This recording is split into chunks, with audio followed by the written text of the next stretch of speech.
Programme चल रहा है। अब और भी बढ़िया हो जाएगा कि अब मैं आ गया हूँ। आप थोड़ा मस्ती के मूड में आ जाओ। मैं ऐसी कोई बात नहीं करूंगा जिससे दिमाग पे लोड पड़े। चाय आ गई, चाय वाला पहले ही आ चुका है। आप थोड़ा आनंद की मूड में आ जाओ, क्योंकि किसी ने कहा है, ये किसने कहा मेरे को आज दिन तक मालूम नहीं चला, पर किसी ने कहा है कि जो मस्त रहता है वो कभी स्वर्ग में नहीं जाता, बल्कि जहां जाता है वहीं स्वर्ग बना देता है। तो मैं आपकी महफिल को, अभी कोई भी बात नहीं है, ये तो दूसरे ने कहा था। आप खींचो आराम से, कोई दिक्कत नहीं। पर ये जो आप फोटो खींच रहे हो ना, ये जमाना गया। हम पुरुष तो कम करते हैं यूज, ये महिलाएं ज्यादा करती है, लड़कियां ज्यादा करती है। अब इनको फोटो खींचना हो, आप ढंग से देखना, सेल्फी खींचते टाइम लड़कियों का और बीड़ी पीते टाइम गांव के बूढ़े डोकरों का मुंह एक जैसा हो जाता है।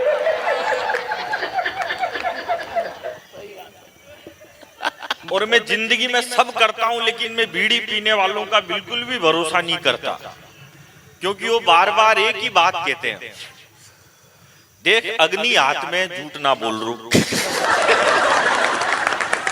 वो वहां भी धर्म ढूंढ लेता है। अब सुमित भाई तो धार्मिक आदमी है, ज्ञानी आदमी है, मेरे में इतने लक्षण नहीं है। हमारे देश की प्रॉब्लम सबसे बड़ी ये है, जो ये इतनी रात को टूटू बजाने की क्या जरूरत है। लेकिन कोई नहीं, बजाओ आप तो, मेरे को घर पे भी जाना है। अभी पिछले दिनों एक अंग्रेज मिल गया मेरे को। अंग्रेज मुझसे बोला, तेरे को इंग्लिश आती है? मैंने कहा यस। बोला कितनी? मैंने कहा बस। हालांकि इंग्लिश ज्यादा हार्ड नहीं होती, बस उसमें थोड़ा सा पानी ज्यादा मिलाना पड़ता है। सरल इंग्लिश हो जाती है। बिल्कुल। अरे उसके बाद वो भी सॉफ्ट हो जाती है। बात सरल की नहीं है श्लेष भाई, बात यह है, जब कोरोना काल में इस देश की गिरती हुई अर्थव्यवस्था को कोई ऊपर नहीं उठा सका, जब कोरोना काल में इस देश की अर्थव्यवस्था गर्त में चली गई, तो इस देश की सरकार को, अर्थव्यवस्था को जब न मोदी जी ऊपर उठा सके, न राहुल जी ऊपर उठा सके, न कांग्रेस ऊपर उठा सकी, न बीजेपी ऊपर उठा सकी, तो हिंदुस्तान की सरकार ने न सबसे पहले मंदिर खोला, न मस्जिद खोली, न गिरजाघर खोले, न गुरुद्वारे खोले। इस देश की सरकार को केवल एक ही कौम पर भरोसा था, और देश की सरकार ने खोले तो सबसे पहले दारू के ठेके खोले, और पीपी के बेवड़ों ने अर्थव्यवस्था को भाई वाह, इतना ऊपर उठाया और नीचे आने का नाम ही नहीं लेगा। अच्छा है भाई, अच्छा है। बहुत सारे तो अर्थव्यवस्था ऊपर उठाने के चक्कर में खुद ऊपर उठ गए। सही बात यह है सुमित भाई, जैसे धरती शेषनाग के फन पर टिकी हुई है, अर्थव्यवस्था भी शराबियों के कंधे पर टिकी है। भाई साहब बात सही है, जब भी तुम इतनी दूर प्रयागराज में आ गया, नहीं तो मैं घर पे नहीं पड़ा रहता। वो पिछले दिनों एक आ गया मेरे पास, बोला गुरुजी ज्ञान दो। मैंने कहा क्या ज्ञान चाहिए तेरे को? बोले ऐसा ज्ञान दो जो लुगाई जिंदगी भर मेरी गुलाम बन के रहे। अरे मैंने कहा ऐसा ज्ञान तो मेरे खुद के पास ही नहीं है। पत्नी को इंग्लिश में कहते हैं वाइफ। वाइफ की स्पेलिंग होती है WIFE, और इसकी फुल फॉर्म होती है without information fighting every time. कभी भी लड़ने के लिए तैयार रहती है। वो आ गया, बोला गुरुजी ज्ञान दो। मैंने कहा क्या ज्ञान चाहिए तेरे को? बोला लुगाई गुलाम बन के रहे, ऐसा ज्ञान दो। मैंने कहा तेरी शादी हो गई? बोले नहीं भाई साहब अगले महीने शादी है, ऐसा ज्ञान दो जो लुगाई जिंदगी भर गुलाम बन के रहे। मैंने कहा एक बात बता, तू थोड़ी पीता है? बोला नहीं भाई साहब मैं तो बड़ा धार्मिक आदमी हूँ, बड़ा सात्विक आदमी हूँ, मैं तो हाथ ही नहीं लगाता। तो मैंने कहा हो गया काम।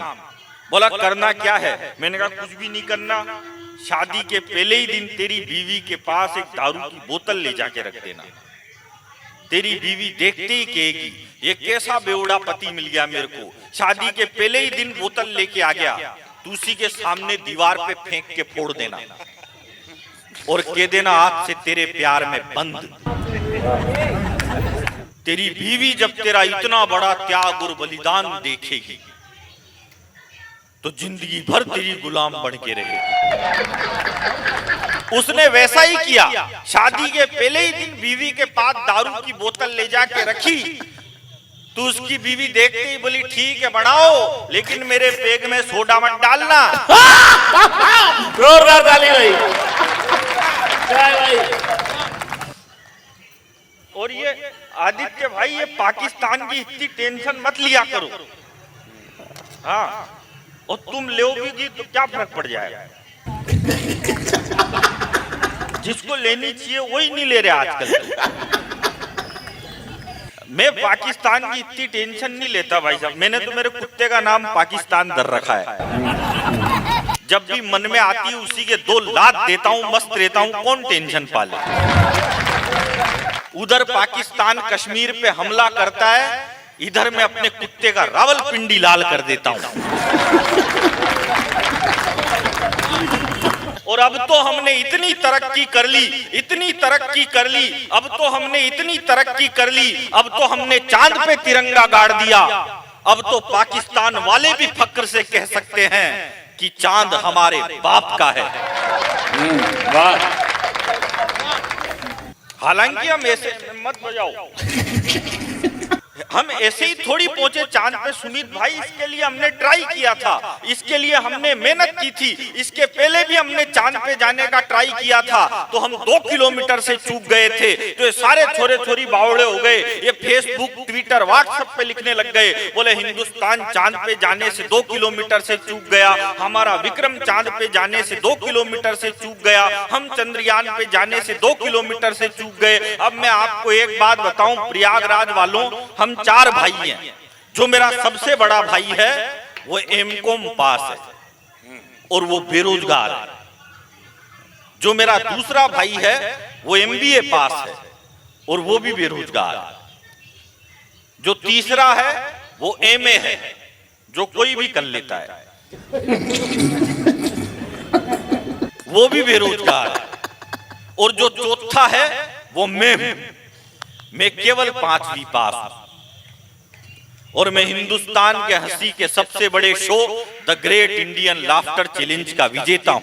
वाह भाई वाह, जोरदार ताली। इसमें कोई बात नहीं थी, इसमें कोई ताली बजाने की भी बात नहीं थी। बात यह है कि जो बेवकूफ बोल रहे थे कि हम चांद पे जाने से 2 किलोमीटर से चूक गए, हम चांद पे जाने से 2 किलोमीटर से चूक गए। अब एक बात बताओ प्रयागराज वालों, जब मेरे पिताजी को लाफ्टर चैंपियन पैदा करने के लिए 3 पड़ाव पार करने पड़े और ये एक बार नहीं बोले हम चांद पे जाने से 2 किलोमीटर। हालांकि मैंने तेरे को नहीं पहनाई, नंबर ही जल्दी आ गया यार, कंफर्टेबल होने का टाइम ही नहीं मिला। ज्यादा पढ़ा लिखा होने से कुछ भी नहीं होता। हाँ, वो कह रहा है कि मैंने 100वीं बार सुन के पहनाई। अब मैंने तेरे को 50 बार ही सुना, इसलिए वो बात तुमने सही कही, स्वदेशी अपनाना चाहिए। पर प्रॉब्लम क्या है देश की, हम भारतीय अमेरिका के फेसबुक पर चाइनीज पेन से लिखते हैं स्वदेशी अपनाओ। कैसे अपनाओ? सबने तो इंग्लिश अपना रखी, अपनाना चाहिए। देखो ज्यादा पढ़ा लिखा होने से कुछ भी नहीं होता मेरे भाई। अब जैसे आप लोग आगे वाले सोफे पे बैठे हो तो आप तो पढ़े लिखे ही होंगे,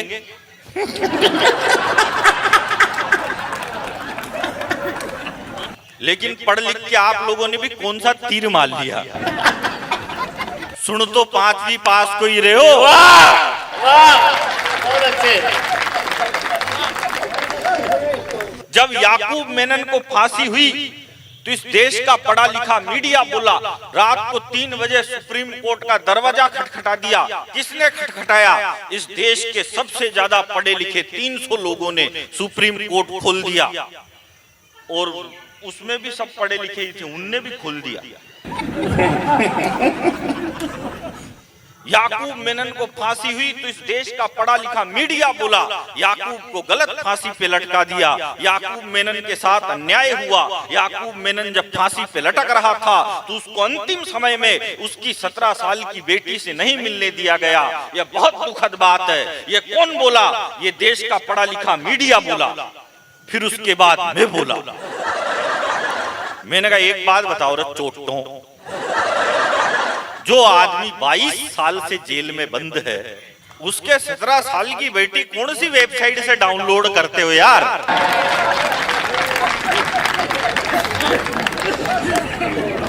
देखो मैं आपको सच बताऊं, हम कभी 50% पागल होते हैं, क्योंकि 100% पागल तो वो होता है जो हमको बुलाता है। अच्छा है भाई। अच्छा क्या मेरे को इन्होंने नहीं बुलाया है?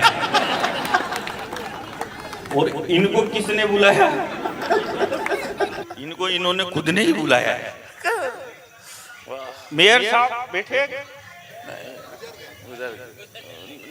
मेयर साहब कहीं और भी जाना था। हाँ तो जाएंगे ना, यहाँ थोड़ी फालतू बातें सुनेंगे, उनको और भी काम रहते हैं। जज साहब तो बैठे? हाँ सर, तो सर मौजूद है। जज साहब मैं भी कोई छोटा मोटा आदमी थोड़ी हूँ। मैंने लाफ्टर चैलेंज में जिसको हराया उनमें से एक तो पंजाब का मुख्यमंत्री बन गया। हाँ सही बात है। हाँ, एक बार जोरदार तालियां। सही बात है। अरे नहीं, भगवान मान। दूसरे सीजन में था। बीच बीच में थोड़ा इंप्रेशन जमाना पड़ता है। मेरे साथ तो बहुत दुर्घटना हो जाती है भाई साहब। अभी पिछले दिनों मेरे को दिल्ली से मथुरा जाना था, तो मैं दिल्ली से मथुरा जाने के लिए ट्रेन में बैठा। अब आप जानते हो सबसे ज्यादा रिश्तेदारी अगर कहीं होती है तो ट्रेन में ही होती है।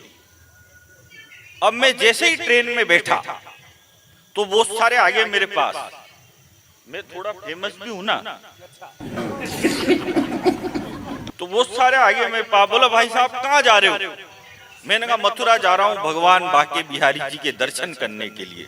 बोला बहुत अच्छे, लेकिन एक दिक्कत हो गई। मैंने कहा क्या दिक्कत हो गई? बोला भाई साहब ये राजधानी एक्सप्रेस है, इसका स्टॉप ही नहीं है मथुरा में, ये रुकती ही नहीं है मथुरा में। तो मैंने कहा कहाँ रुकती है? बोले डायरेक्ट अब सवाई माधोपुर रुकेगी, वहां से आपको दूसरी ट्रेन लेके वापिस आना पड़ेगा। और मैंने कहा तो गड़बड़ हो गई। तो इतने में एक दूसरा ज्ञानी आ गया। अरे बोला भाई साहब इनकी बातों में मत आओ, माना ये ट्रेन मथुरा में नहीं रुकती है, इसका स्टॉप नहीं है मथुरा में, लेकिन अभी मोदी जी ने रेलवे का काम छेड़ रखा है। ये मथुरा में नहीं रुकती है, लेकिन ये मथुरा में थोड़ी स्लो हो जाती है। तो आप एक काम करना, जैसे ही ये ट्रेन मथुरा आए और थोड़ी स्लो हो तो आप एक काम करना, एक पांव बाहर निकालना और कूदना, और कूदने के बाद फिर थोड़ी स्पीड मेंटेन रखना, तो आप उतर जाओगे, आपके चोट वोट नहीं लगेगी। अब जैसे ही मथुरा का स्टेशन आया तो 10-15 आगे मेरे को उतारने के लिए बोला भाई साहब कूदो। अब मैं कूदा, कूदने के बाद मैंने स्पीड बढ़ाई तो मेरी स्पीड थोड़ी सी ज्यादा फास्ट हो गई। इतनी फास्ट हो गई कि मैं दौड़ते दौड़ते आगे वाले कोच तक पहुंच गया। तो आगे वाले कोच वालों ने मेरा हाथ पकड़ के डिब्बे के अंदर खींच लिया। आप भी थोड़ी स्पीड बढ़ाओ। और ये तो कुछ भी नहीं हो, खींच के ही और बोले भाई साहब आपकी किस्मत अच्छी है, वरना ये ट्रेन तो मथुरा में रुकती भी नहीं है। मैं तो एक दिन एक दुकान पे गया, मैंने दुकानदार से कहा, मैंने कहा भाई साहब एक काम करो 5 किलो चावल दो।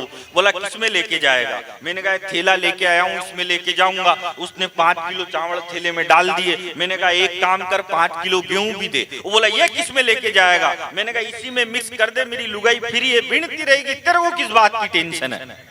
उसने दोनों एक में मिक्स कर दिए। मैंने कहा 5 किलो बाजरा भी दे। वो बोला ये किस में लेके जाएगा? अरे मैंने कहा डाल दे इसी में, बीवी कर लेगी अलग अलग, तू काई को टेंशन लेता है। उसने सारे एक में मिक्स कर दिए। अब मैं जैसे ही थैला उठा के जाने लगा तो बोला भाई साहब पेमेंट।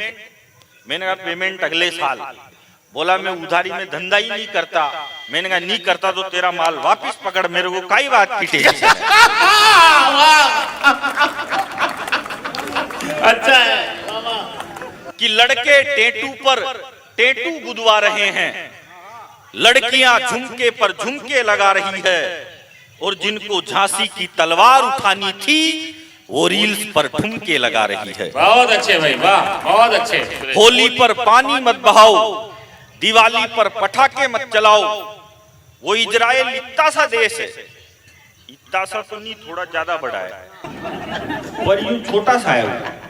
वो इजराइल रोज एटम बम फोड़ रहा, वो रशिया रोज बम फोड़ रहा यूक्रेन पे, वो ईरान अमेरिका जाने कौन कौन बम फोड़ रहे, कोई प्रदूषण नहीं होता, और हमको दिल्ली में सूतड़ी बम नहीं फोड़ने देते।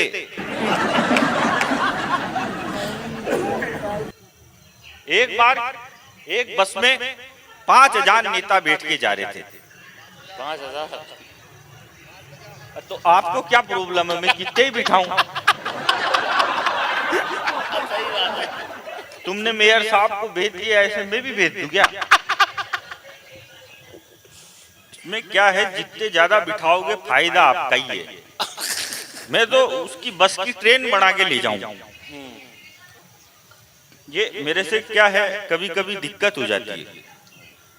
जैसे क्या है भाई साहब, आप संचालन कर रहे हो ना प्रोग्राम का, ऐसे कभी कभी मेरे को भी दे देते हैं संचालन।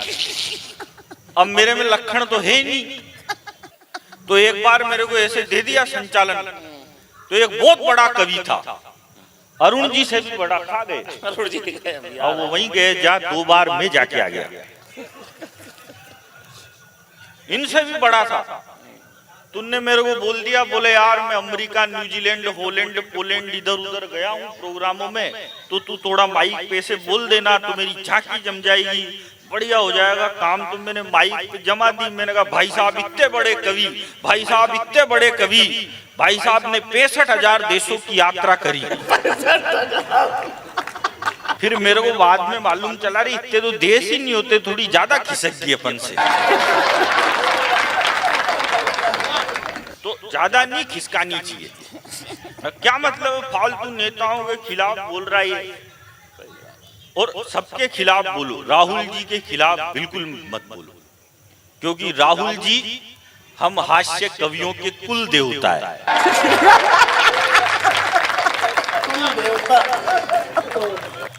अरे यार सुरेश भाई, भाई साहब देवता के खिलाफ नहीं बोलना चाहिए। अभी मोदी जी ने ऑपरेशन सिंदूर कर दिया, पाकिस्तान पे एयर स्ट्राइक कर दी, ऑपरेशन सिंदूर कर दिया। अब मैं आपको एक बात बताऊं, अपन जिस जगह सिंदूर लगाते हैं फिर वो जगह अपनी हो जाती है। तो मोदी जी ने पाकिस्तान पे सिंदूर लगाया तो पाकिस्तान फिर अपना हो गया था। वाह वाह वाह वाह वाह आगे मोदी जी ने पाकिस्तान पे सिंदूर लगाया तो पाकिस्तान फिर अपना हो गया था, पर्सनल हो गया था। पर वो मोदी जी की पुरानी आदत है सिंदूर लगा के छोड़ने की।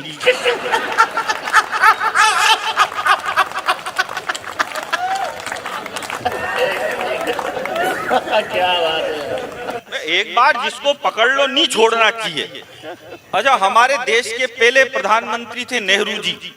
नेहरू जी के कपड़े विदेशों में धुलने जाते थे। मोदी जी ऐसा नहीं करते हैं। मोदी जी के 10-20 जोड़ी गंदे होते हैं, वो खुद ही विदेश चल जाते हैं। बार बार का टंटा ही कौन पाले। पहले क्या है भाई साहब, पहले जब हम छोटे थे तो उस समय टीवी पे आती थी रामायण, तो उस समय एरियल का एड आता था, दाग हटाओ चुटकी में। फिर हम थोड़े बड़े हुए तो श्री कृष्ण आया तो व्हील का एड आया, दाग हटाओ। फिर और बड़े हुए फिर सर्फ एक्सल आ गया, दाग अच्छे हैं। दाग क्यों अच्छे हैं? फिर वॉशिंग मशीन आ गई, फिर उसमें सर्फ एक्सल डालो तो वो भी, लेकिन ये सब फिर भी दाग छोड़ देती। अगर आपको पूरी तरह से दाग हटाने हैं तो दाग हटाने का एक ही तरीका है, एक बार भारतीय जनता पार्टी ज्वाइन कर लो।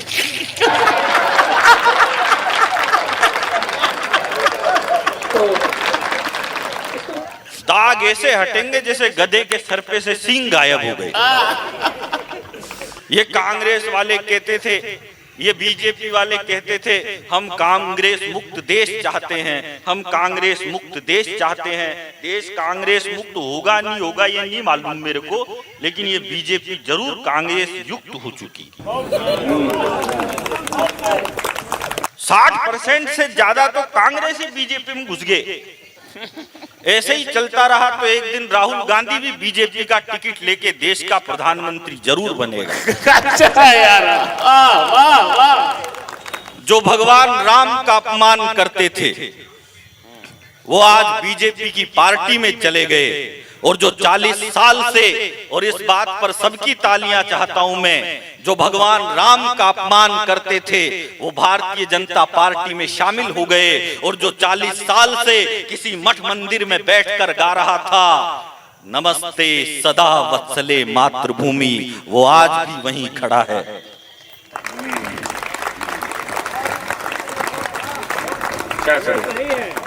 हालांकि ये कांग्रेस वाले भी कम नहीं है। जब बीजेपी के पहले प्रधानमंत्री बने अटल बिहारी वाजपेयी तो ये कहते थे, बोले यार ये अटल जी बिल्कुल भी अच्छे प्रधानमंत्री नहीं है, इन बीजेपी वालों को देश चलाना नहीं आता, ये अटल जी बिल्कुल भी अच्छे नहीं है। फिर अटल जी थोड़ा पीछे हटे, वो बीमार हो गए, तो फिर अडवाणी जी मुख्य धारा में आए। तो अडवाणी जी ने पाकिस्तान में जाके जिन्ना की मजार पे फूल चढ़ा दिया। तो जिन्ना की पे तो नहीं चढ़े, उनकी पे ही चढ़ गए। तो ये बोले कि अडवाणी जी तो और खराब है, इनसे तो अटल जी लाख गुना अच्छे थे, ये अडवाणी जी तो और खराब है, इनसे तो अटल जी लाख गुना अच्छे थे। फिर अडवाणी जी पीछे हटे, फिर वो आए 56 इंच की छाती वाले, चाय वाले। तो चाय वाले को देख के बोले कि ये चाय वाला तो और खराब है, इनसे तो अडवाणी जी लाख गुना अच्छे थे, इनसे तो अटल जी लाख गुना अच्छे थे। और मैं तो कह रहा हूं कांग्रेस वालों, अभी तो तुमने चाय वाला देखा है, जिस दिन यूपी का गाय वाला देख लिया उस दिन इन कांग्रेस वालों को ये नरेंद्र मोदी देवता नहीं लगने लग जाए तो मेरी गारंटी। देखो, मैं ज्यादा धर्म कर्म के चक्कर में नहीं पड़ता, लेकिन इतना जानता हूं और इतना कह सकता हूं, अजमल कसाब की बड़ाई मैं सुनना नहीं चाहता, और मैं आपकी तालियां चाहता हूं इस बात पर। अजमल कसाब की बड़ाई मैं सुनना नहीं चाहता, और अब्दुल कलाम की बुराई मैं सुन नहीं सकता। वाह। कि लड़के टेटू पर टेटू गुदवा रहे हैं, लड़कियां झुमके पर झुमके लगा रही है, और जिनको झांसी की तलवार उठानी थी वो रील्स पर ठुमके लगा रही है। होली पर पानी मत बहाओ, दिवाली पर पटाखे मत चलाओ, और खुद की पार्टियों में कोकीन छन रही है। लड़के शाहरुख की अदाओं पर मचल रहे हैं, लड़कियां दीपिका पादुकोण बन रही है। अरे बनना था तो सावित्री बनती, जो अपने मृत पति को जीवित कराने के लिए यमराज के समक्ष खड़ी रही, और 14 साल के वनवास के बाद भी उर्मिला लक्ष्मण के लिए पानी का गिलास। क्या बात है सुरेश भाई, वाह वाह वाह। अभी मैं आपको बताऊं, महाराष्ट्र में कितनी देर बोलना है मेरे को? नहीं बोली। मेरे क्या है, चालू होने का बटन है, मेरे बंद होने का दिया ही नहीं भगवान। आओ पुरानी होगी नहीं, वो अच्छी है पर दूसरी सुनाऊंगा। जो तुमको पसंद उन्हें नहीं है। नहीं, पसंद तो है ना। अच्छा, मेरे को तो सब पसंद है। पुरुषों के दिल में बहुत सारी रह सकती। अभी महाराष्ट्र में एक बच्चे को पीटा गया, और उसको इसलिए पीटा गया कि उसको मराठी नहीं आती थी। उसने 4-5 बार कहा कि मुझे मराठी नहीं आती, मुझे मराठी नहीं आती, लेकिन हिंदुस्तान की राजनीति पता नहीं कौन से हाशिए पे चली गई कि लोग भाषा के नाम पर देश तोड़ने की कोशिश कर रहे हैं। मैं एक बात आपको बता देता हूं, एक बार जंगल के सारे जानवर इकट्ठा होके शेर के पास चले गए और शेर से जाके बोले, राजा जी ये जंगल में सियार बहुत हू करते हैं, आप एक काम करो, इनको जेल में डालो। शेर बोला, जी सियार वो नहीं करेंगे तो क्या करेंगे? बोला, सर नींद डिस्टर्ब होती है, जेल में डालो। तो शेर ने सियारों को जेल में डाल दिया। 2-4 दिन बाद फिर चले गए, बोले साहब जंगल में गधे भी बहुत ढेचू करते हैं, इनको भी जेल में डालो। शेर बोला, जी गधा ढेचू नहीं करेगा तो क्या करे? हालांकि जंगल में गधा नहीं होता है पर जब संसद में हो सकता है तो बोला, ये गधे भी बहुत ढेचू करते, इनको जेल में डालो। अरे बोला, भाई साहब इसको कैसे जेल में डाल दूं? बोला, सर नींद डिस्टर्ब होती है, जेल में डालो। शेर ने उसको भी जेल में डाल दिया। 3-4 दिन बाद फिर चले गए, बोले सर ये जंगल में कौवे भी बहुत काऊ करते हैं, इनको भी जेल में डालो। शेर बोला, जी कौवा काऊ नहीं करेगा तो क्या करेगा? बोला, सर नींद डिस्टर्ब होती है, जेल में डालो। तो शेर बोला, जी कौवा आसमान में उड़ता है, मैं जमीन पे चलता हूं, मैं उसको जेल में कैसे डाल सकता हूं? तो सारे जानवर इकट्ठा होके बोले कि नहीं डाल सकते तो इस्तीफा दो। तो शेर ने इस्तीफा दे दिया और अगले दिन फिर कुत्ते को जंगल का राजा बनाया गया। ध्यान रखना, जब भी शेर इस्तीफा देता है कोई न कोई कुत्ता ही राज करने लगता है। कुत्ते ने राजा बनते ही घोषणा कर दी, बोले आज से न इस जंगल में कोई ढेचू करेगा, न आज से इस जंगल में कोई हू करेगा, न आज से इस जंगल में कोई काऊ करेगा। जिसको भी इस जंगल में रहना है केवल भों करनी पड़ेगी और कोई भी भाषा इस जंगल में नहीं चलेगी। तो सारे जानवर बोले, जी हम भों कैसे कर सकते हैं, हमको आती ही नहीं है। तो राजा बोला कि नहीं आती तो जाओ दूसरे जंगल में, वहां जाके शिफ्ट हो जाओ। तो सारे जानवर दूसरे जंगल में शिफ्ट हो गए। अब कुत्ता अकेला ही भों करता, कुत्ता अकेला ही भों सुनता। इसलिए कहता हूं मेरे भाई, जिसको मराठी आती है उसको मराठी बोलने दो, जिसको बिहारी आती है उसको बिहारी बोलने दो, जिसको मारवाड़ी आती है उसको मारवाड़ी बोलने दो, जिसे ब्रज आती है ब्रज बोलने दो, जिसको खड़ी भाषा